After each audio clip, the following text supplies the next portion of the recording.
Hello YouTube, this is a demo of Kreatos, a block-based world for playing around with logic and JavaScript code. Let's start with some basic blocks. On the bottom of the screen is the hotbar. The currently selected cube is spinning. Click any cube to select it for adding to the world. For this demo I want to show some very simple stuff, so let's start with an LED cube. I select it, then hold down the Shift key while clicking the floor, and now it's added to the world. Notice how it changes state when it's clicked? Well, let's change it to a red LED. You configure blocks in Kreatos by holding down the Alt key and clicking the block like so. LED blocks take a CSS color, so that's what we see in the top of the input window. You can also see some valid color examples. Let's use a bright red with RGBA syntax and set the alpha to 0.5 so you can see through it a little.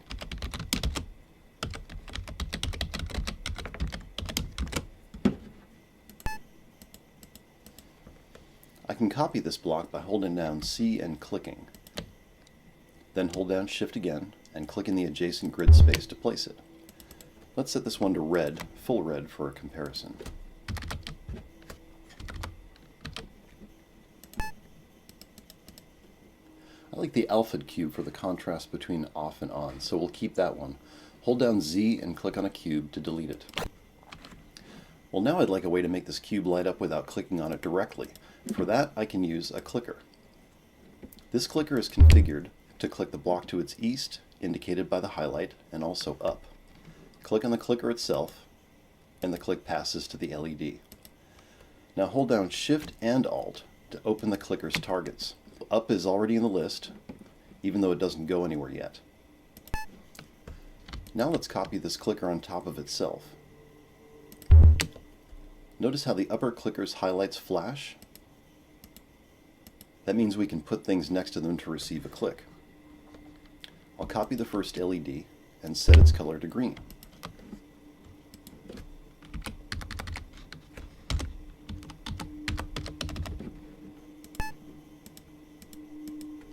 Now repeat the pattern for blue.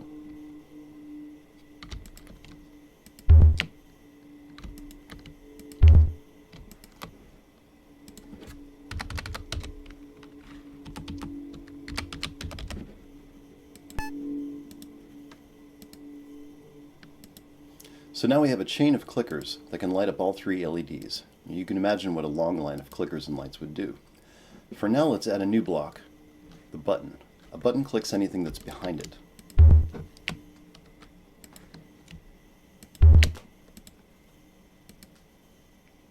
I can dress the button up like so. We'll call it My Button. 28 pixel type, and a color of RGBA 255, 255, 255, and 0.6. And all that was in caps. That's fine. My button.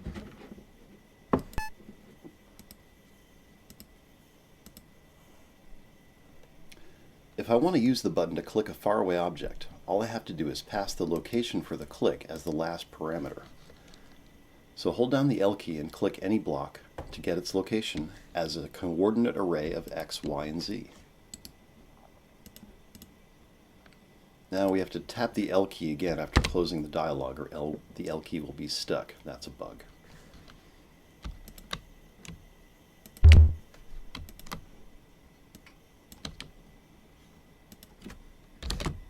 Now paste the address array.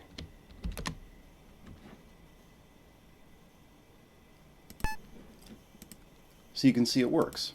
I can activate this clicker chain by clicking on it directly, or with a button in front of it, or with another button as a remote. That's a good start, but let's do one more thing. We'll have to use the navigation keys to move around a little.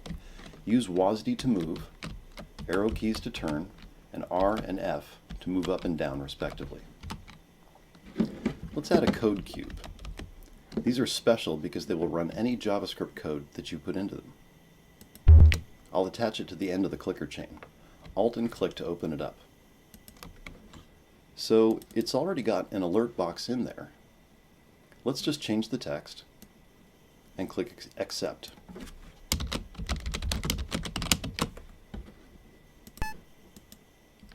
Great. We got our dialog box. But if I click Variables and Functions, you will see many recipes that will add code so that this cube can look around and affect its neighbors. For example, myDown is shorthand for the address array of the cube below the code cube. Alert myDown. 15.15.2. If I turn on cube help, we can see that the clicker underneath has the value 15.15.2. So that's what we would expect the cube to report. And it does. Let's put down a lined paper cube and put the address value into it. To do this, we'll use a setValue function and use the myEast address as input.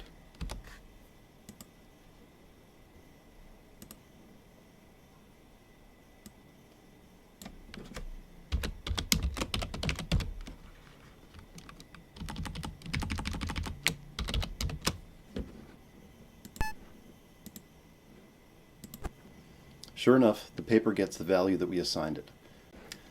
That should get you started with enough information to have some fun. Just go to Kreatos.co and launch the live version. One last thing, go to the K menu in the upper left and click Local Save. That way, your world will be reloaded when you next visit the page. To save a world for later, go to the Text World function and click World to Text. Copy all the text into a text file, save it, and then you can come back later and click Text to World, and your world will be restored. This is also an easy way to share worlds with other people. Thanks for watching, and see you next time.